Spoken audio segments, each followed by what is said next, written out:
Warning. This video blog or vlog may contain harsh language and opinions that are not necessarily in line with YouTube or its partners or affiliates. YouTube does not openly endorse the content of this vlog.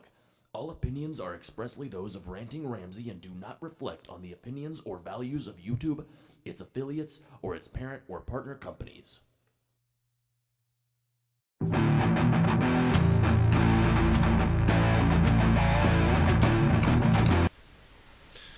Greetings, Internet people. Ranting Ramsay here. How are you all doing today? I'm doing a little better, still feeling kind of under the weather, but we're suffering through it. And one of the offshoots of being sick for the last few days is I've had a lot of time to sit around and watch TV and news articles and watch TV on the Internet and stuff like that. And I was looking through some stuff earlier today, and I came across a news article that kind of just made me scratch my head and laugh and have just this whole gamut of mixed emotions all at the same time. And I'm sure you're intrigued by the title, so I'm just going to go ahead and get right into it.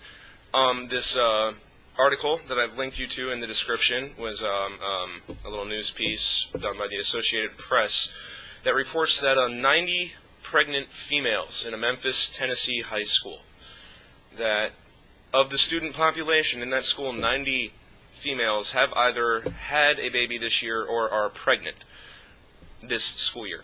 And according to the Associated Press, that's 20% of the high school's female population. Think about that. 1 out of 5 girls in that high school is either pregnant or has already had a baby this school year. That's kind of staggering. Now, on the upside of things, the school is trying to get preventative programs going, after-school education, and other programs are being pushed through the paces to be enacted, but it kind of seems like a little bit of too little, too late to me in this scenario. It's kind of like, throwing sandbags somewhere after the dam's already broke and water's flooding in everywhere, and you're just sandbagging one small part. One of the things that kind of bugged me about this article is the fact that, it doesn't even really mention the role of the boys in this whole scenario until like the last 10 seconds, and then only fleetingly. That it seems to focus all of its attention on the females and not the general problem that the pregnant females is the result of. The general problem is deeper and more indicative than that, in my opinion.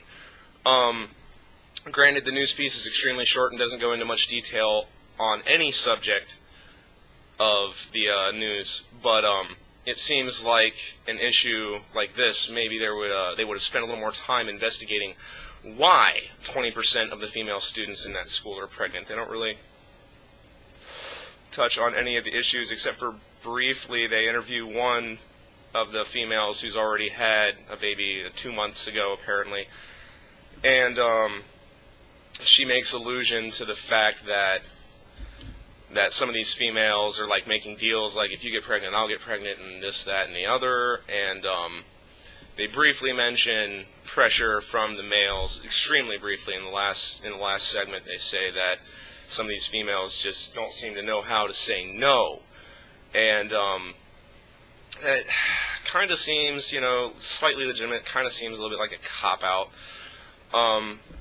It just seems like there should be a little more investigation going on there. If they're bringing this news subject or news story out into the public eye, then maybe they should have, investigated a little more deeply than instead of just saying, all these women are pregnant, we don't know why, bye.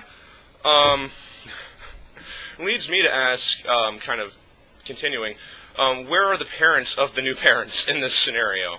By watching the news piece, you'd think that none of them even have parents by their conspicuous absence in the piece. Of course, that's not a serious statement. Obviously, I'm not saying, well, the news people say these people have no parents, so they don't. No, they do. I'm just saying, but from the fact that the news piece didn't even mention parents aside from the new parents and never showed any of the parents, it kind of just struck me as odd. And again, as stated, where are the parents in this scenario? I honestly can't really see them taking a very active part in their children's lives in this sort of situation. It seems like there's just this massive gap of parental guidance in this scenario to me. I mean, my parents had to talk with me when I was younger, and hell, I'm 31 years old now and still don't have any fucking kids. So, and it's not like I wasn't active during high school. I just took active measures to prevent it. Whenever I delivered my package, I wrapped it. You better believe your ass, motherfucker. So, there you go. It just, I don't understand what's going through the minds of these children. They can't possibly understand what they're doing to the long term of their life by having a child at the age of 16 or 17 or 18. They're taking a lot of opportunities away from themselves because now they're obligated to be a parent to this life that they've brought into the world, which means unless you are willing to put your nose thoroughly to the grindstone and sand off half of your fucking face to work your ass off to make money to maintain your child standard of living, to put yourself through a further education to get a better job, to provide a better life for your child, all while simultaneously being a strong parental influence in your child's life. That's your whole fucking life now, kids, once you've had a baby. That's it. Unless you want to be a mooch and sponge off the government programs and just rely on those and then do whatever the hell you want while raising your kid, then, you know, if that's what you're going to do, then whatever. But, like I said, it just doesn't seem to me like these kids even realize until after the baby's in their arms that they now have no life compared to what they had, and that their new life is now centered around raising that child. And I have the sinking feeling that with a lot of these children's children, the children's grandparents, the parents of the pregnant females, are going to be the ones who wind up raising these kids, which doesn't really seem to be a very good scenario anyway, since these parents had their first kids get pregnant as teenagers. It just seems like a really big pit of horrible, awful parenting. Now, I understand that the parents aren't solely to blame. The children doing these things hold just as much responsibility for not listening to their parents and not believing the things that people of more experience in life have told them about children and sex as teenagers and whatnot. Now, don't get me wrong. I have no problem with teenagers having sex as long as they're fucking smart about it.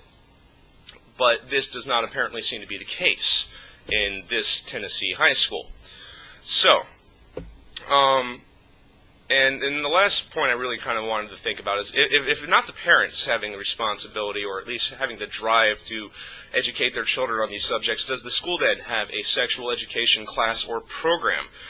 If they don't, it seems to be, or if they do, it doesn't seem to be very effective. And if they don't, it seems like they might need one as a regular staple in their curriculum at this point, obviously.